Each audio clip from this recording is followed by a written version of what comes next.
ঘটনাটো মই আপোনাক ক'ব বিচাৰিছোঁ এই বছৰে জুলাই মাহত এজন ব্যক্তিয়ে পাছপোৰ্ট এপ্লাই কৰিছিলে পাছপোৰ্ট এপ্লাই কৰোঁতে যিখিনি ভেৰিফিকেশ্যন হয় সেইখিনি ভেৰিফিকেশ্যন থানা লেভেলত কৰা হ'ল কিন্তু কৰোঁতে কিছু বিসংগতি আমি পালোঁ যে যিখিনি তেওঁলোকে ডকুমেণ্টছ দিছিলে সন্দেহ হ'ল যে ডকুমেণ্টছখিনি ভুৱা ডকুমেণ্টছ হয় ফৰ্জ ডকুমেণ্টছ হয় আৰু যেতিয়া আমি তদন্ত আৰম্ভ কৰিলোঁ গম পালোঁ যে হয়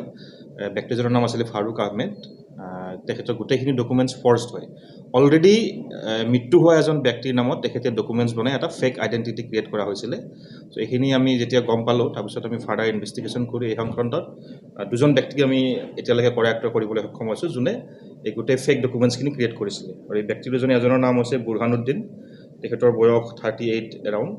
আৰু এজন হৈছে ফৈজুৰ ৰেহমান তেখেতৰো সমবয়সীয়া হয় দুজন ব্যক্তি আৰু দুইজনে পাথাৰকান্দি থানাৰ অন্তৰ্গত হয় আৰু আমি আমাৰ অনুসন্ধান অব্যাহত ৰাখিছোঁ এই গোটেই প্ৰক্ৰিয়াটোত কোনোবা আৰু কোন মানুহ জড়িত আছে কোনোবা গভৰ্ণমেণ্ট অফিচিয়েলো ডাইৰেক্টলি বা ইনডাইৰেক্টলি থাকিব পাৰে নেকি এই গোটেইখিনি আমি তদন্ত কৰি আছোঁ আৰু আপোনালোকক সময়ত জনোৱা হ'ব যিখিনি ডকুমেণ্টছ তেওঁ এপ্লিকেশ্যন কৰোঁতে দিছিলে পাছপোৰ্ট এপ্লিকেশ্যন কৰোঁতে ID প্ৰুফ এড্ৰেছ প্ৰুফ যিখিনি দিছিলে সেইখিনি পোৱা গৈছে বাকীখিনি